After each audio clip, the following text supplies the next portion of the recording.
Media today at the annual league meetings, where a flurry of headlines is emerging across the NFL landscape. We'll hear from Steelers head coach Mike Tomlin on the ongoing quarterback discussions, get the latest developments on Aaron Rodgers, and dive into the expectations set by the New York Jets' new head coach, Aaron Glenn, for his quarterback, Justin Fields. But before we get into those storylines, the biggest debate stirring controversy at the meetings is a proposal to ban the infamous push sneak, widely known as a tush push. For the latest on this, we bring in our senior NFL writer, Kalen Kaler, reporting from Florida. The proposal, introduced by the Green Bay Packers, cites two primary concerns: player safety and the pace of play.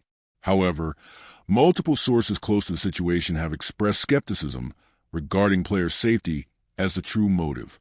Several executives and coaches have pointed out that there is no significant injury data to support claims that the play is dangerous. The league's Football Operations Committee attempted to illustrate potential injury risks by using predictive modeling, warning that a serious neck injury could occur.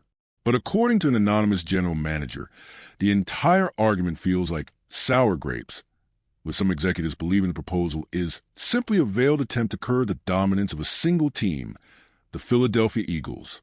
Another club executive described the proposal as weak and rooted in jealousy, as it targets a team that has perfected the execution of the play rather than a broader league-wide issue. Within the competition committee, the push to eliminate the tush push has gained some traction, particularly following a controversial moment in last year's NFC Championship game. In that matchup, the Washington Commanders committed for defensive penalties across 6 consecutive tush push plays, creating what some officials considered an unsightly, chaotic television product. This incident has fueled momentum for a ban, with critics arguing that the play diminishes the integrity of the game by making short yardage conversions nearly automatic. Statistically, the effectiveness of the tush push is undeniable.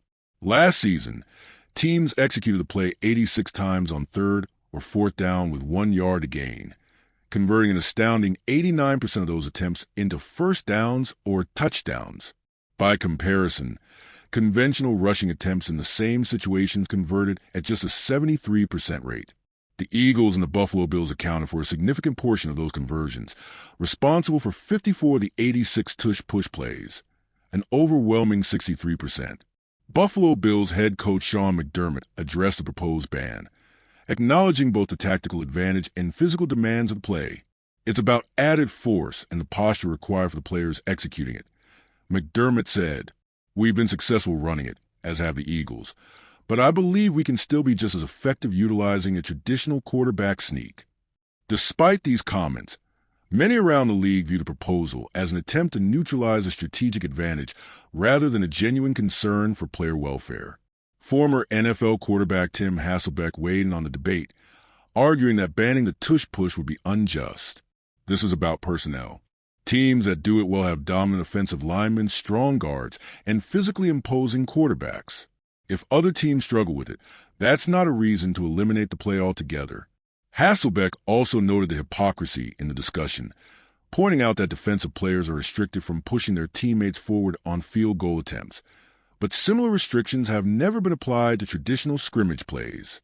The Eagles have even used a formation to create misdirection, baiting defenses into stacking the box before executing outside runs, demonstrating the strategic depth of the play rather than merely relying on brute force.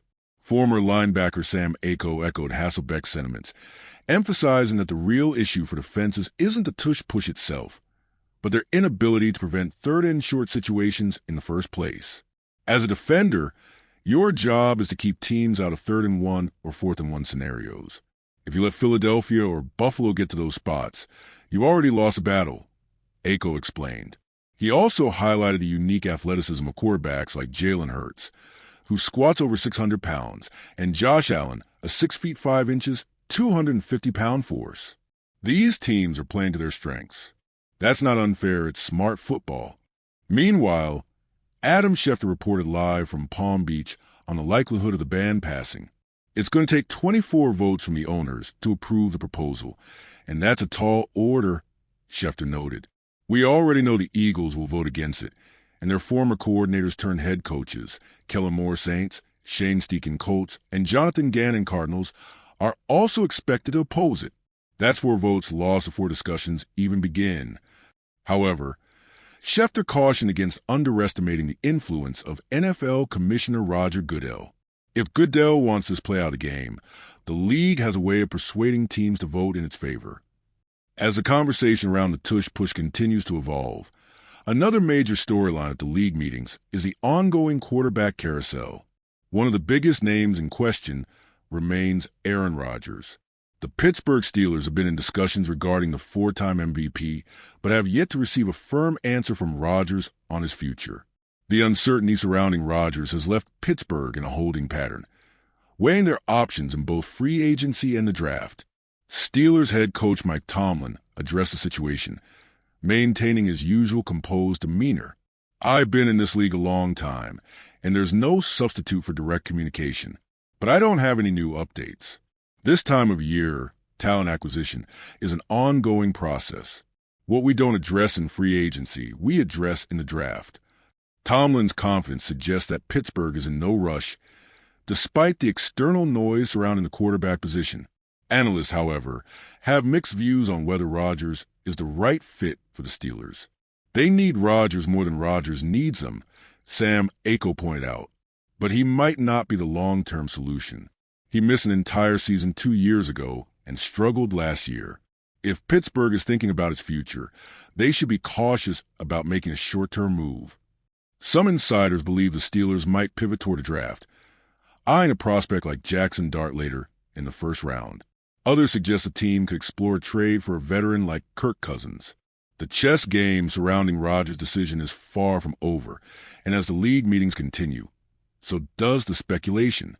Whether it's the fate of the tush-push or the resolution of the Steelers' quarterback dilemma, the drama unfolding in Palm Beach is setting the stage for an offseason filled with intrigue.